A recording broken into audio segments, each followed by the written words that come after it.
नमस्कार दोस्तों, स्वागत है आप सभी का। मैं हूं धनंजय और आज इस वीडियो में हम देखने वाले हैं कैटलॉग वाला सेक्शन PrestaShop 1.7.7 के अंदर का। तो पिछले वीडियो में हमने देखा था कि ऑर्डर मैनेजमेंट और इनवॉइसेस एंड क्रेडिट स्लिप ये सब क्या होता है एग्जैक्टली, उसके बारे में पूरी इन्फॉर्मेशन ली थी। अभी हम जा रहे हैं कैटलॉग वाले सेक्शन पे। तो कैटलॉग के अंदर जब आप आते हो तो आपको दिखता है सबसे पहले product, category, monitoring, attribute, brand and ये सब चीज आपको दिख रही है। इसके अंदर काम कैसे करना है वो मैं पहले बताता हूँ कि अभी लेट से आपने कोई प्रोडक्ट ऐड करना है, ठीक है। सो आपको सबसे पहले कैटेगरी डिफाइन करनी पड़ेगी, बिकॉज आप ऐसे ही कोई भी रैंडम प्रोडक्ट सबमिट नहीं करोगे या फिर सेव नहीं करोगे PrestaShop में ई कॉमर्स वेबसाइट पे। आप उसको कैटेगराइज करोगे और उसके बाद में फिर उसको यहाँ पर अपलोड करोगे। तो सबसे पहली चीज जो है, भले यहाँ पर प्रोडक्ट सबसे पहला है लेकिन फिर भी मैं आपको पहले कैटेगरी के बारे में बताऊंगा and then I will explain you about the product. क्योंकि जब हम यहाँ से भी प्रोडक्ट के ऊपर जाते हैं उसके पहले भी कुछ चीजें हैं जो कि मैं एकदम क्विकली आपको एक्सप्लेन करूंगा, इसकी वजह से उस पर ज्यादा फोकस नहीं है, जो कि एट्रीब्यूट्स एंड फीचर है। तो it is also very simple topic और वो अपने को कहाँ पर लगेंगे, जब हम प्रोडक्ट ऐड करेंगे तभी। सो यहाँ पर अब जैसे कैटेगरी पे आते हो तो यहाँ पर तो डेफिनेटली कैटेगरी लिखा हुआ है। There is a button add new category, okay. तो अगर आपको नया कैटेगरी ऐड करना है देन आप इस पे क्लिक करोगे। और जो मैंने भी बंद किया basically that is an helping guide, जो कि नए पर्टिकुलर वर्जन में पहली बार मैं यहाँ पर आ रहा हूँ, इसकी वजह से वो आ रहा था। नाउ इधर आप देख सकते हो कि कितने कैटेगरीज को डिसेबल करके रखा है, ठीक है। कितनी कैटेगरीज डिसेबल किए हुए हैं। तो डिसेबल मतलब क्या है कि अगर मैं इसको क्लिक करता हूँ, ठीक है, ये जो टिक वाला साइन है इसको क्लिक करता हूँ और यहाँ पर मैं अगर रिफ्रेश करता हूँ तो यहाँ पर मुझे दिखाएगा there is one category which is disabled, okay. उसके बाद में इसको मैं फिर से एनेबल कर दूं और रिफ्रेश कर दूं यहाँ पर, तो यहाँ पर हो गया 0। Then you have the empty categories. Empty categories मतलब कि मैंने बस एक कैटेगरी बना के रखा है। So let's give a try. इधर मैं एक न्यू कैटेगरी ऐड करता हूँ, डेमो कैटेगरी, और इसको मैं जस्ट सेव कर रहा हूँ, ठीक है। अभी लेट मी रिफ्रेश, तो रिफ्रेश भी करने की जरूरत नहीं, ऐसे ही आ गया। देखिए one empty category is there, okay. Empty category का मतलब क्या है कि इस कैटेगरी के अंदर और कोई सब कैटेगरी नहीं है। That is the meaning of empty category. फिर आता है आपका top categories in last 30 days. तो टॉप कैटेगरी बेसिकली क्या है कि it is also depending upon the user. तो यूजर कौन से कैटेगरी को ओपन कर रहा है, कौन से कैटेगरी से प्रोडक्ट को परचेज कर रहा है, ये सब चीज जो है ये यहाँ पर आता है, ठीक है। Then you have the average number of product per category. एक एवरेज आपको दिखाएगा कि हर एक कैटेगरी में कितने प्रोडक्ट्स है, ठीक है। तो ये भी डायनामिक वैल्यू है, जो कि जैसे जैसे आप प्रोडक्ट वगैरह ऐड करोगे, कैटेगरी वगैरह सेट करोगे, then you will get this particular number. Then यहाँ पर आप देख सकते हो ये जो पर्टिकुलर है this is the root category, ठीक है। होम का मतलब होता है रूट कैटेगरी। यहाँ पर आपको रूट बोल के ऐसा कोई कैटेगरी नहीं मिलेगा, यहाँ पर आपको सीधे होम बोल के एक कैटेगरी मिलेगा, that will be the root category of PrestaShop, okay. अभी मुझे अगर ये पर्टिकुलर कैटेगरी का नाम चेंज करना है then I have to just click on the edit button and यहाँ पर मैं आके ये फॉर्म से एडिट कर सकता हूँ, ठीक है। सो मैं अभी इसको कैंसिल करता हूँ। सो this is about the home category, जो रूट कैटेगरी जिसे बोलते हैं। फिर उसके बाद में आपको यहाँ पर दिखेगा कैटेगरीज लिखा हुआ, और ये जो है 4 नंबर है, this is basically number of categories, ठीक है। So this is the count which you can see how many categories are there in the system. अभी ये जो पर्टिकुलर नंबर है ये होम के अंदर की कितनी कैटेगरीज है उसको दिखा रहा है। अभी मैं अगर इसके अंदर चला जाऊं तो मुझे दिखाएगा 2 categories, okay. This is also very important, नहीं तो आपको लगेगा कि भाई पूरे सिस्टम में 2 ही कैटेगरी है या फिर पूरे सिस्टम में 4 ही कैटेगरी है। So it is not like that. यहाँ पर वो दिखा रहा है कि होम के कैटेगरी के अंदर कितने सब कैटेगरीज है, you can say. So this is about the category. फिर आपको है बल्क एक्शन। तो बल्क एक्शन के लिए मुझे सबसे पहले सबको सिलेक्ट करना पड़ेगा, then you have this bulk action कि सबको एनेबल करना है, सबको डिसेबल करना है, सबको डिलीट ही कर देना है, ठीक है। लेकिन मोस्ट ऑफ द केसेस में जब आप कोई नया वेबसाइट सेटअप करते हो तो आपको ये ओल्ड जो डेमो के साथ आई हुई कैटेगरीज है उसका कोई मतलब नहीं है, तो आप उनको बल्क सिलेक्ट करके डिलीट कर सकते हो विदाउट एनी प्रॉब्लम। तो वो भी मैं करके दिखाऊंगा कि क्या होता है एक्चुअली जब आप डिलीट करते हो और कौन से ऑप्शंस आपके सामने आते हैं and how you can handle those particular queries, और जो भी आपको सामने दिख रहा है वो। तो उसके बाद में आपको यहाँ पर सर्च है, तो ये मैंने लास्ट पर्टिकुलर पार्ट में बताया था कि ये टेबुलर फॉर्मेट जहां जहां पर भी आपको दिखे वहां पर आपको ये वाला ऑप्शन मिलेगा, क्योंकि ये बहुत ही यूजफुल है और PrestaShop ने इसको हर एक जगह पे रखा है जहां पर भी टेबुलर फॉर्मेट में डेटा दिखाना चाहता है वहां पर. So this is about this, and again sort and sort and filter, you can say. This is the sort, this is the filter. यहाँ पर एक्शन है. नीचे यहाँ पर आपको दिख रहा है ड्रैग एंड ड्रॉप का भी ऑप्शन है. अगर आपको इसको सॉर्ट करना है, लेट्स से आपको एक्सेसरीज वाली कैटेगरी पहले दिखानी है, so you can just drag this and move it below और above. This is very good. Okay, so यहाँ पर आपको उसकी पोजीशन भी दिख जाएगी 1 2 3 4. Alright, and there are 2 buttons. Okay, जिस कैटेगरी के अंदर सब कैटेगरीज है उसमें आपको व्यू वाला ये मैग्नीफाइंग वाला बटन दिखेगा, और जिस कैटेगरी के अंदर सब कैटेगरीज नहीं है उसमें आपको डायरेक्टली एडिट वाला दिखेगा. This is very important. Okay, view ये जो दिख रहा है इसका मतलब है कि इसके अंदर सब कैटेगरी है. इसका मतलब क्या है कि इसके अंदर सब कैटेगरी नहीं है. इधर मैं अगर क्लिक करता हूँ, यहाँ पर तो ऑप्शन मिल रहा है मुझे एडिट वाला.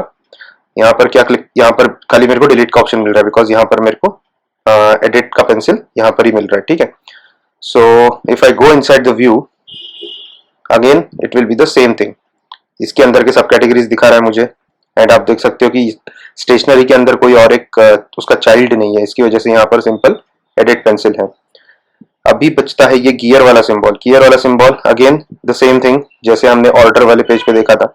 Import, export, refresh list and SQL query से एक्सपोर्ट करना है तो so all these options are by default जहां जहां पर भी टेबल फॉर्मेट में डेटा आपको मिलेगा प्रेस्टाशॉप में. Now let's go and see the bulk action. ठीक है, तो अभी मैं क्या करता हूँ, ये स्टेशनरी और एक्सेसरीज, होम एक्सेसरीज को डिलीट करता हूँ. So I will select this 2 options, 2 check box, and then I will go and delete the select category. Okay, so यहाँ पर आने के बाद आपको क्या पूछ रहा है सबसे पहले, what do you want to do with the product associated with this category. So PrestaShop ने डिटेक्ट कर लिया कि ये कैटेगरीज के अंदर कुछ प्रोडक्ट्स है. अभी इनके साथ करना क्या है, तो आपको 3 ऑप्शन देगा वो.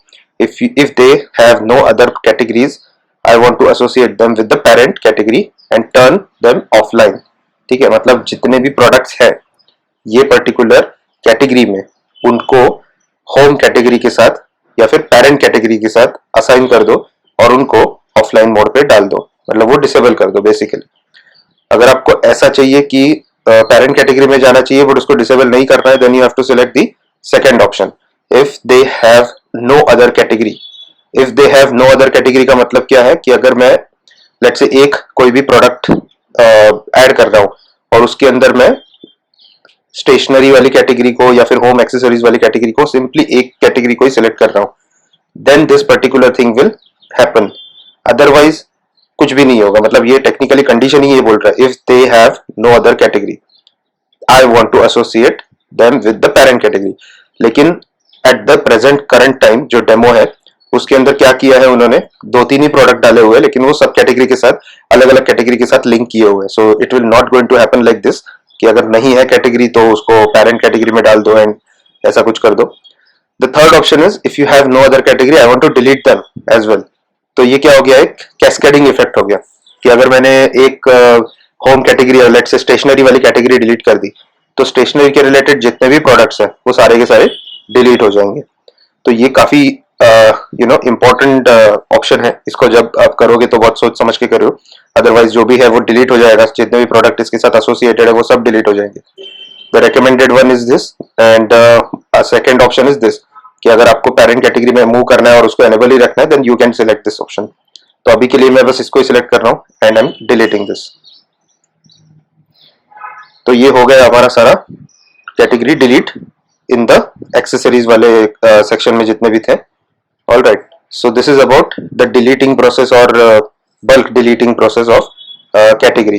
तो अभी हम देखते हैं कि अगर नया कैटेगरी मुझे क्रिएट करना है तो वो मैं कैसे करूंगा. यहाँ पर अभी एक बटन है ऐड न्यू कैटेगरी, इस पर क्लिक करना है हमें एंड यहाँ पर अभी एक फॉर्म खुल जाएगा जिसके अंदर सबसे पहली चीज जो है वो है कैटेगरी का नाम. और आप देख सकते हो ये स्टार मार्क्ड है, that means this is compulsory.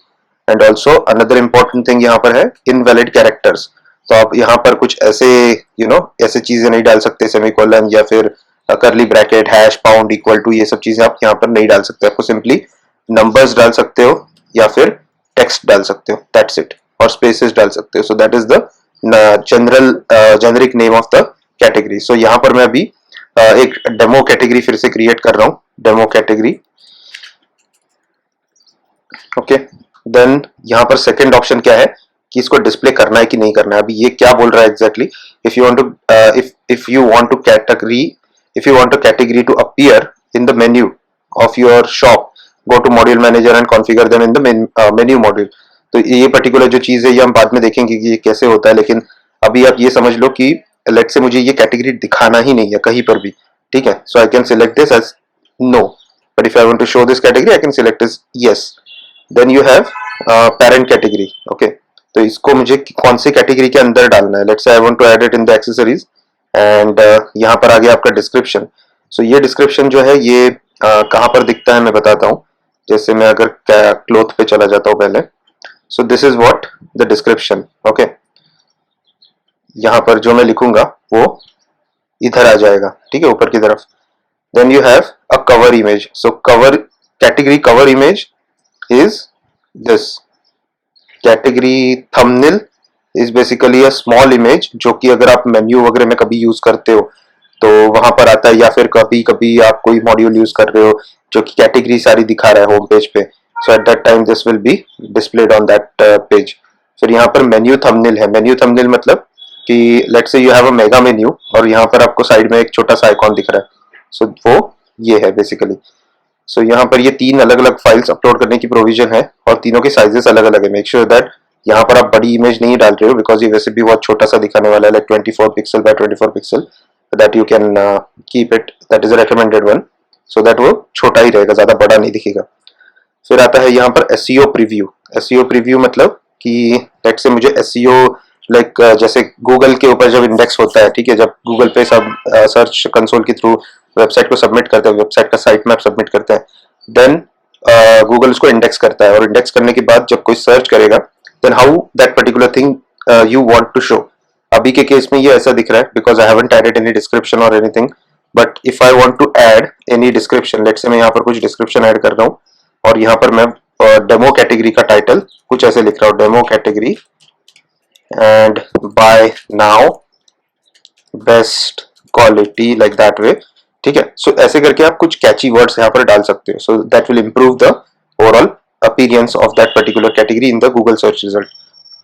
अभी ये जो टैग्स है, these tags are just to you know search this category inside your website. तो यहाँ पर अगर मैं सर्च में कोई यू नो सर्च टर्म डाल रहा हूँ और मुझे वो कैटेगरी सिलेक्ट करवाना है, यू नो सर्च रिजल्ट में दिखाना है, so I can tweak this by adding some tags over here, okay. Then you have this friendly URL. Friendly URL मतलब ये एक्चुअल में ज्यादा कुछ फ्रेंडली नहीं है बिकॉज आप देख सकते हो यहाँ पर ये फर्स्ट आपको दिख रहा है, this is the ID of this particular category. Actual में फ्रेंडली यूआरएल कुछ ऐसा होना चाहिए था, राइट, बट PrestaShop में ये पहले आईडी डालता है and then you have this option to change the URL, okay. तो वो आप यहाँ पर सेट कर सकते हो जो भी आपको चाहिए वो। बाय डिफॉल्ट ये जो कैटेगरी का नाम है वही लेता है and it will keep it as it is. Then this is an interesting option, group access. इसके ऊपर मैं डिटेल में अलग से वीडियो रखूंगा so that I can explain you these three options in a very greater detail, but अभी आप समझ लो कि ऐसे तीन ग्रुप है, ठीक है, विजिटर, गेस्ट एंड कस्टमर। तो आपको कौन से ग्रुप को ये कैटेगरी दिखाना है। सो लेट्स से आपको सबको दिखाना है, this is always selected by default, लेकिन आपको ओनली लॉग इन करने के बाद ही इस पर्टिकुलर चीज को दिखाना है, then you have to set just customer, okay. अभी के लिए आप इतना समझ लो बिकॉज ये जो पर्टिकुलर टॉपिक है ये बहुत ही डीप है और इसको आप मल्टीपल वेज से यूज कर सकते हो and I will explain each and every possible way so that you can understand it very well. So यहाँ पर भी कुछ उसका डिस्क्रिप्शन लिखा हुआ है that who is a visitor, who is a guest, who is a customer, all people who have created an account on the site are called as a customer. And guest कौन होता है, customer who has placed an order with a guest checkout, okay. And visitor all people without a valid customer account. तो जो भी कोई बंदा आएगा website के ऊपर that will be considered as a visitor. यहाँ पर कोई ऑर्डर लगा रहा है बट अकाउंट नहीं क्रिएट कर रहा है, will be considered as a guest. And this is absolutely a customer who has created an account, simple is it. अभी ये होने के बाद मैं इसको सेव करूंगा and then the category will be created. तो कैटेगरी क्रिएट कहां पर हुई है, एक्सेसरीज के अंदर, तो यहाँ पर ऑटोमेटिकली वो एक्सेसरीज के अंदर लेके जाएगा। और बहुत सारे लोग क्या करते हैं, कंफ्यूज हो जाते हैं कि अरे मैंने तो 4 कैटेगरी देखी थी, अभी यहाँ पर एक ही दिख रही है। So you have to make sure that you have you know entered into that particular selected category। और अगर आपको बैक जाना है then you have to go in the home. तो जब होम पे जाओगे then you can see all the categories which are there. Okay, so this is about the category section, and इस वीडियो के लिए मैं बस इतना ही एक्सप्लेन करूंगा. अगले वीडियो में हम एट्रीब्यूट्स एंड फीचर्स को देखेंगे, एंड देन उसके बाद में प्रोडक्ट के बारे में थोड़ा और डीप में जाएंगे.